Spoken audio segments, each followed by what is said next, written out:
के स्टार्ट में main character जब पीछे मुड़ता है क्या देखता है कि उसके बापू के आधे कपड़े पूरी तरह जल चुके होते हैं। वह आधे कपड़े में होती है। एमसी उसे देखकर अपनी नोज को नहीं रोक पाता और उससे ब्लड की धार बहने लगती है। हमारा एमसी सही में बहुत बड़ा ठरकी है। एमसी कहता है तुम यहाँ क्या कर रहे हो, मतलब तुम्हारे साथ ऐसा कैसे हो गया।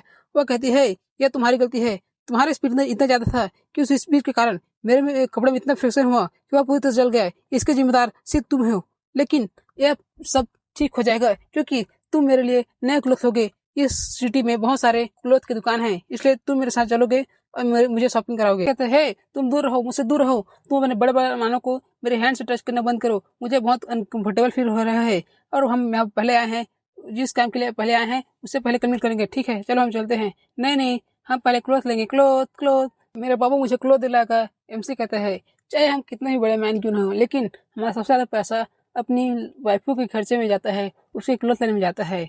वाइफू कहती है, वाइफू हंसते हुए कहती है मुझे अकेला रहना पसंद है, इसलिए मुझे नहीं पता कि लड़कों को कौन सा ड्रेस पसंद आता है, कौन सा ड्रेस में तुम मुझे देखना चाहते हो, इसलिए तुम मेरी मदद करोगे मेरे ड्रेस चुनने के लिए। ठीक है तुम मेरी मदद करोगे। हाँ हाँ ठीक है, लगता है मेरे जीवन भर की कमाई आज इसी शॉपिंग में चली जाएगी। ठीक है चलो चलते हैं तुम्हारे लिए क्लोथ लेने। तभी सीन शिफ्ट हो जीवन फैंक के अंदर एक क्लोथ का स्टोर को दिखाया जाता है। वहीं पर बहुत सारे लड़के लड़कियां क्लोथ खरीदते होते हैं। एमसी एक चेंजिंग रूम के सामने खड़ा होता है और कहता है तुम भूलना मत कि हम यहाँ किस मकसद से आए हैं। अंदर से एमसी को कहती है तुम भूलना मत कि अगर कोई लड़की अपने सामान खरीदती है, अपने कपड़े खरीदती है, वो किसी लड़के के लिए किसी खास के लिए कपड़े खरीदती है, इसलिए उसमें टाइम तो लगता है। तुम क्या कर रहे हो, जल्दी को भी पकड़ो और चलो यहाँ से। एमसी पीछे देखता है, वह अपनी वाइफू को देखते ही रखता है। उसको अपनी वाइफू में बहुत रापची की एकदम खूबसूरत दिख रही होती है। एमसी उसकी नजर ही हटा नहीं पाता, अपनी नजर हटा नहीं पाता, उसको देखने रहते हैं। क्या लग रहा है, कैसा है, अच्छा है या नहीं है।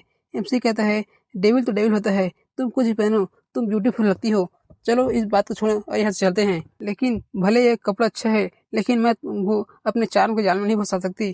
क्या तुम एकदम विशिष्ट व्यक्ति हो जिसे अपने चार्म के जाल में फंसाना मुमकिन है, या तुम कोई ऐसे व्यक्ति हो जिसे लड़कियों पे कोई इंटरेस्ट भी नहीं है। एमसी इसकी बात सुनकर थोड़ा हैरान होता है और कहते हैं तुम इन सब बातों को छोड़ो, मुझे इन सब बातों करने का टाइम नहीं है, मुझे अपने बच्चों को खोजना है, उन पर ध्यान देना है, तुम अभी चलो यहाँ से।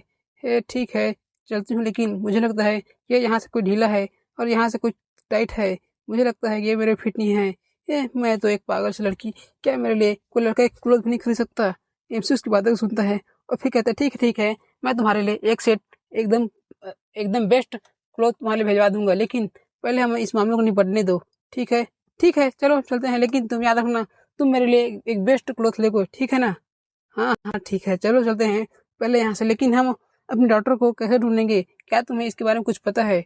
ठीक है चलो, अगर हमें ऐसा नहीं मिलता तो हम किसी से पूछ लेते हैं। शिफ्ट होता है और हमारा मेन कटर अपने अफू के साथ एक लड़के के सामने पूछताछ कर रहा होता है। वो लड़की कहती है कि ज्यादा समय नहीं हुआ, मैं अचानक डिस्पेयर हो गई थी और मैंने इसकी रिपोर्ट लॉर्ड अपनी होली लॉर्ड को कर दिया और मिस लिंक को भी कर दिया जो इसकी मास्टर थी, और मेरे लिटिल सिस्टर की बॉडीगार्ड वो भी अचानक डिस्पेयर हो गई। सिल्ली बॉय एंड ताऊ सेक्ट वो एकदम सीरियसली फॉलो करती थी सियान लियन को और उसे प्रोटेक्ट करती थी, और वो चाहते थे वो इसको हर्ट करना, उसको ट्रबल पैदा करना है इस यंग लड़की के लिए। उससे पूछता है वो कब हुआ था और किसने किया था।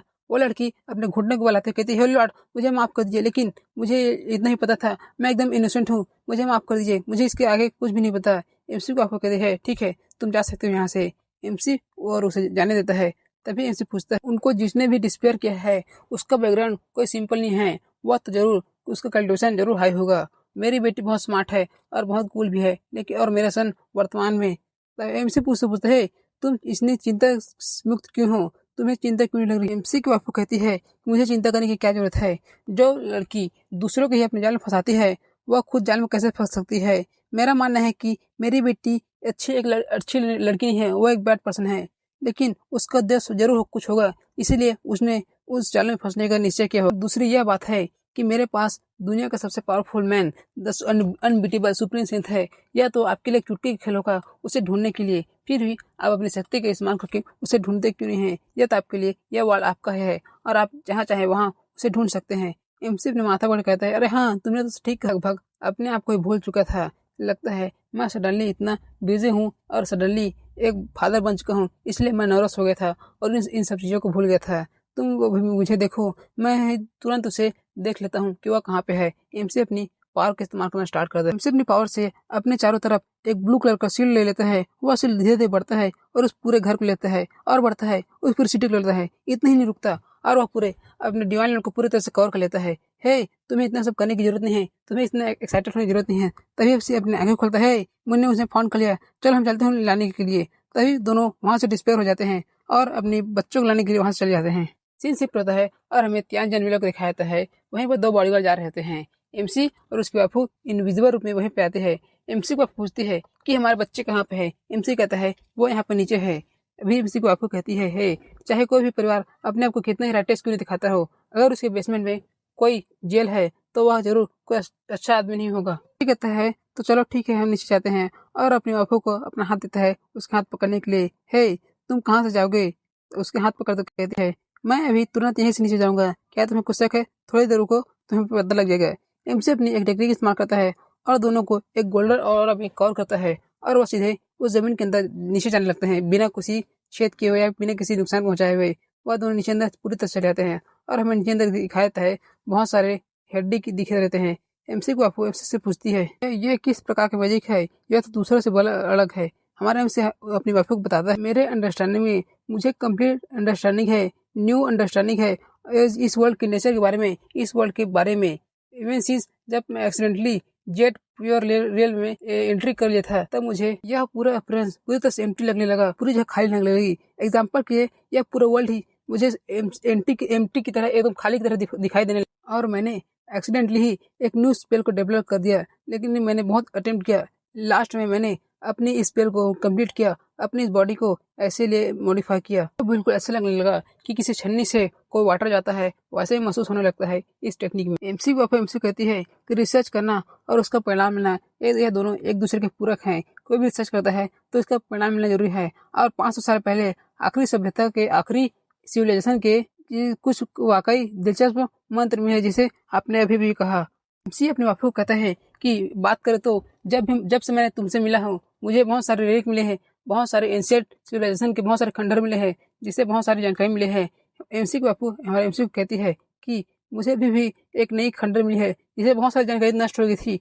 लेकिन 500 साल पहले युद्ध के वार के इन होने बात के बारे में बहुत सारे जानकारी मिली है, जिसमें अधिकांश तो खत्म हो गए थे लेकिन कुछ भी मिली है। लेकिन उस समय के बहुत सारे जो रिसर्चर थे, उन्होंने बहुत सारी राय थी जिसमें उसे बहुत सारे रिसर्च के बारे में कहा था।